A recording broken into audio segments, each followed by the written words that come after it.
Okay, so today we are going to talk about using a multiplication array model to solve a double digit multiplication problem with decimals. So we have decimals for each one of them.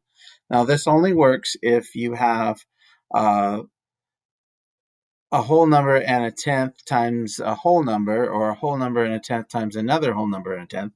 You can't multiply uh, hundredths times hundredths using this process because you would have to make a much smaller unit. You'd have to make a thousandths representation here. So you have these blocks here, which you are familiar with from the primary grades from first, second, and third.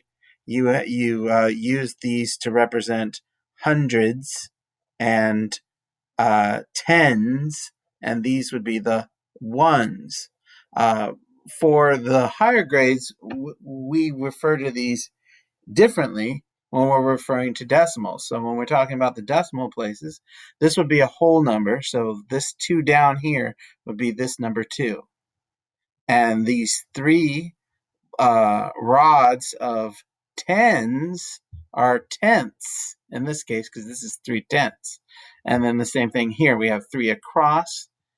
And that would be 2 and 3/10 times 3 and 4/10 because we have the 3 across and the 4 rods here.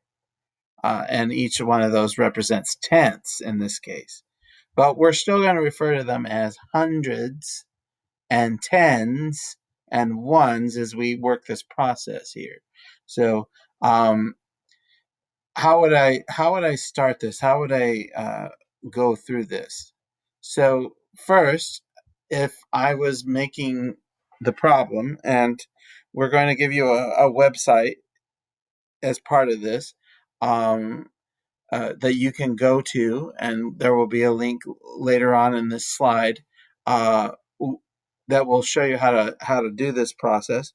But we're going to lay down the two hundreds, and then we lay down the 3. Then we remember that we're going to share this for the next one, and this is not laid out yet. So then we're going to move on and do that. So then we lay that out. Still, we're not ready yet. We're not ready because we still need to complete this. So then we fill in the empty spots with hundreds blocks and tens blocks, and lay them out until it becomes a complete rectangle. Because as soon as we do this, then in a way, this is not just an array.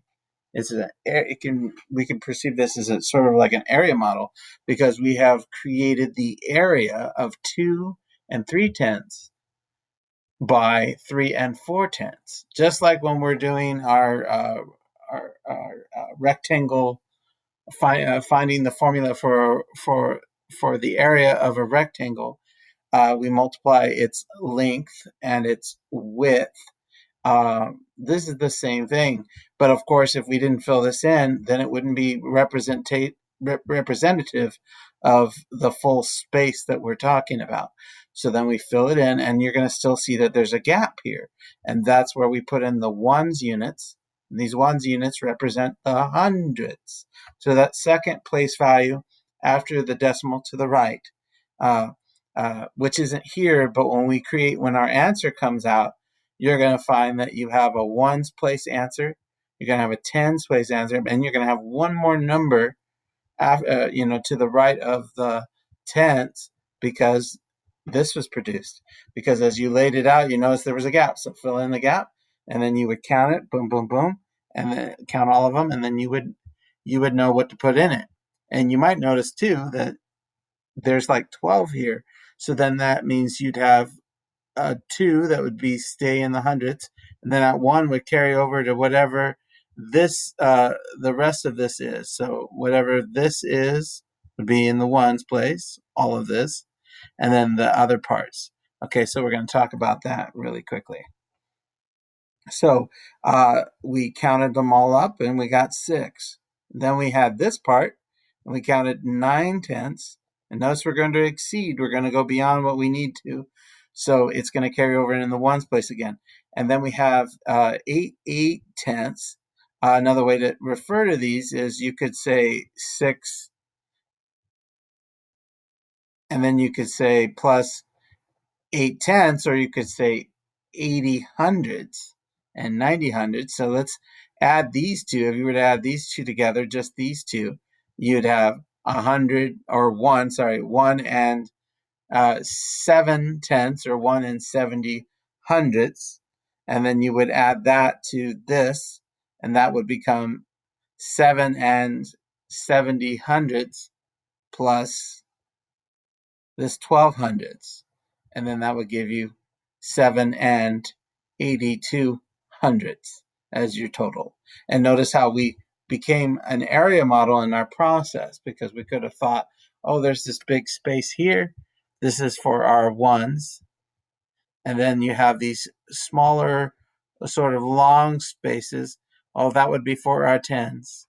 And then this part right here would be for our hundredths. But notice we didn't multiply a hundredths here. So this is a helpful process to get you started. But at some point, if you were multiplying, let's say 45 hundredths times 73 hundredths, you're going to get past this particular process where you truly understand the relationship of the decimal.